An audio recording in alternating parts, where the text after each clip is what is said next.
Hey there, it's Marcia McDonald, the online course doctor. This week I'm going to be talking to you a bit more about how to make some wonderful sets using what you probably have around the house, making it relevant, easy, and clean so that all the focus is on you, your beautiful face, which is what we want. So last week I left you with a bit of a teaser, an image of Jennifer Simonetti Bryan on her wine set. Let's take a look at it. This set hits all our main points, which are pretty easy. Keep it simple, no distractions. Keep it relevant, as you can see she's doing here with the wine bottles. Leave space around your head where I've got these arrows means there's a bit of a halo so that we're not distracted. No lines intersecting your body, and when in doubt, leave it out. So in this episode, we're going to take a look at a few real sets from people that I follow. Nicole Walters, Stu McLaren, Marie Forleo, and then someone I've worked with before, Melinda Myers. Let's walk through, we'll take a look, see what's working really well, what you can emulate, and how you might fix it if you've got the same situation. So let's start with Nicole Walters. So Nicole has a gorgeous set here. It's very simple. It's in her living room, but the elements are set up so they're doing everything I'm asking of you. Notice that there's space around her head, that halo effect I'm looking for, and yet her head is framed up with the window or door, whatever it is, on one side of her, and there's some paperwork or brick or something on the other, but it acts as a bit of a frame. The line of the couch is not interfering with her body, and in fact it helps point us to her, which is where we want to be, always having our attention drawn to the person speaking. Let's take a look at another of her sets. It's actually the same set, but filmed from a different angle. So in this set, we have a little bit of conflict because the two walls behind her meet almost right behind her head. Nevertheless, it gives a nice framing for her with the bookcases on one side of her, the white wall on the other, the couch. It's very personal. We get a feeling for her. She gets to have books around.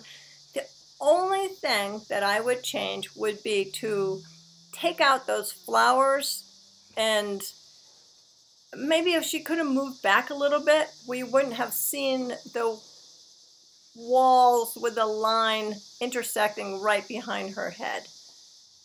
This is not a well retouched photo, but you can see that without those flowers beside her and the bookcases that close to her head, she gets a little bit more of that halo effect. But overall, a great set. Let's take a look at another of her sets, and she's got a really nice touch in this. She's included her logo. We're going to take two looks at it, though, to see one with a bit of a problem and one where it's working better for her. Let's take a look. So this set has great colors, clean lines. Even though she's wearing white, it helps her pop out from the background. Notice that logo in the back. It's very fun, and that's something that you might think about doing. Also, the plant on one side of her, it's a bit distracting because it's a dark spot there. So we might think about taking a bit of that out. Let's see how that looks. So you can see here that if the logo were off to the side, it would work better because it wouldn't be poking into her head. And in this version, her head is actually blocking that plant, which is giving her a cleaner halo effect around her head. So I like this better than the first version. I would have moved that plant out and positioned Nicole so that we would always have a bit of that space and the logo wouldn't become part of her head, which is different than becoming a good part of your brand. Now, one of my favorite online teachers of all time is Stu McLaren, who teaches about memberships. Let's take a look at his set, which is his main set, and see the good parts about it and what I think could be tweaked just a little bit. So I love the personality in this set. There's the bookcases, there's the things on the desk, there's all the books that are positioned around that make us know that he's an expert in his field, he's an influencer. All the books are books that are written by people he's worked with. I love this set, except for one thing. Let me see if you can guess what it is. Yes, it's that painting in the background. So what's wrong with that painting in the background? The problem is it's very busy, and if you remember, one of my rules is keep it simple, don't let it be busy, and it's busy all around Stu's head. So this is how I'd fix that. Now, forgive my sloppy work on editing, it's not really my thing, but I've just blotted out what that painting is doing all around Stu's face. So you can see if it's gray all around him, then the other elements work more effectively. The picture that has the, whatever it says, something you love, and the bookcase to his right, our left, actually helps frame him up, and then we'd have some space around his head. You could put that painting down lower, or you could take it out altogether or put something simpler behind it. This brings up another interesting point though. Stu's shirt is very close to the color of that background, so he wouldn't want to get any closer than that. The white on the shirt is helping it. So when you're setting up your background, think about what you're wearing in front of it. Now, a lot of people like to use a whiteboard in a set. You have to be careful because of all that white reflecting light, but if done well, it makes the whole course feel very interactive, almost as if you're right there with the teacher. Let's take a look at Stu's set to see how that works for him. One thing to consider when you're using a whiteboard on your set is that it often forces you to turn your back to your audience, which is not a good effect.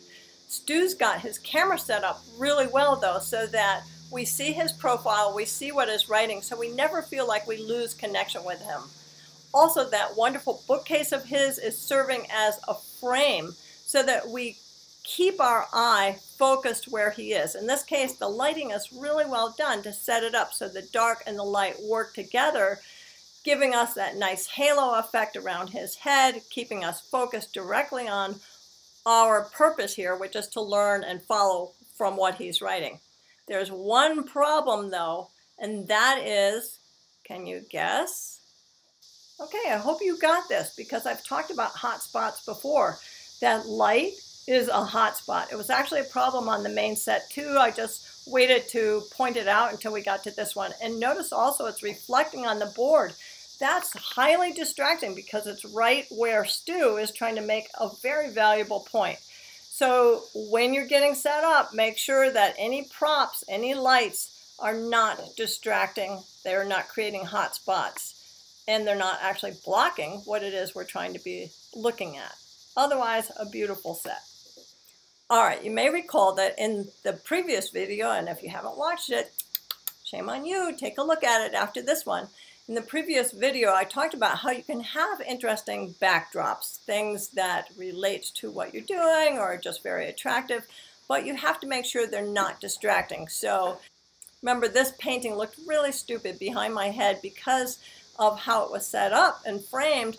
It made it look like I had halos growing out of my head.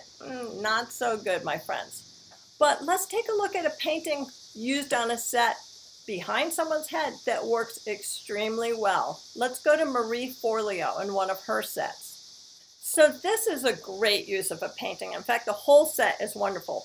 Let's first look at that painting.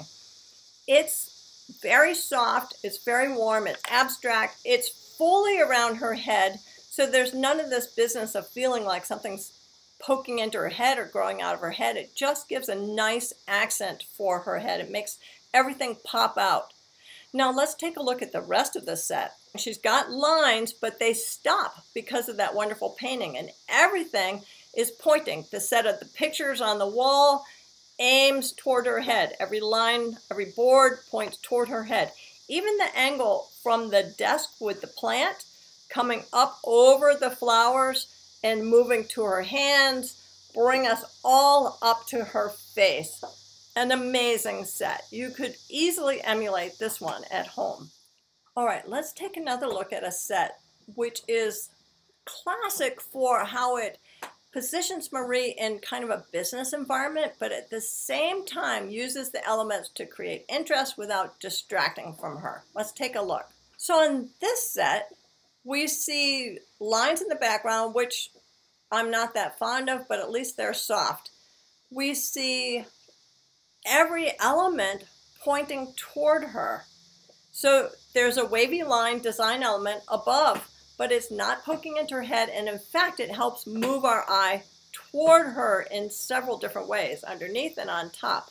The lines of the desk point toward her. The elements in the background are soft, as I said before, so they're not distracting. So this positions her as a working woman. We can trust her. It's an energized set, and yet it's really doing its job of keeping our eye focused where we mean to have it focused. So it, on the one hand, ties to her background, her subject matter, it's relevant, and on the other, it keeps us focused where we need to be focused. Now, one thing we haven't talked about at all in any of this series is what happens when you have more than one person on the set. It's a great question and a big challenge when you're trying to design something that works for more than one person. Let's go back to Marie Forleo for a simple solution that works very well. All right, here we've got a very classic interview kind of set with two people in chairs on either side of a table. All the elements all around them, all the props are simple, not distracting, and placed so that they're never in the way, really, of the two people. But my favorite thing about this set is how the two windows really frame up both of their heads, and because the light is so soft, we see and focus on their faces, and it highlights, it's like putting a spotlight almost on the two people and where we're supposed to look in this. Nice job, Marie Forleo. I'm sure you've been waiting to hear from me with my comments on your sets. All right, one last example. We talked in the previous episode a little bit about how challenging it can be to film outdoors, even though a lot of people like it because it seems rather exciting and fun, yada yada. So let's look at one more set from Melinda Myers, a gardening expert whom I've worked with several times. Love working with her. All right, I love this set. It's very simple. It's just a garden, but there are a couple things that make this work really well. One, there aren't a lot of different colors here. There's a bit of red popping here and there. Mostly it's muted greens, and there's two elements that are really making this work. One is that if you notice at the bottom of the screen, there's a line from the border for the garden that actually points toward Melissa. And then she has that big pot of mulch there, gives us a focal point, but then the line of her blouse actually moves us up toward her head, where we get this arbor in the background that's framing her. So everything actually ends up pointing to her face with some background behind her that is textured, rich, but not distracting. Nice job, Melinda Myers. Okay, so that's it. It's pretty easy. You can have fun. You can play with it as long as you follow those easy rules. Keep it clean. Keep it simple. Give yourself a halo whenever you can. Make it relevant, but when in doubt, leave it out. All right, last thing, I want you to think about signing up for some one-on-one coaching, because I bring all these elements together, from your background to your video to your delivery to your content, your organization, everything you need to make a course that's outstanding. So why not ask an expert? Thanks. Talk to you later. Bye.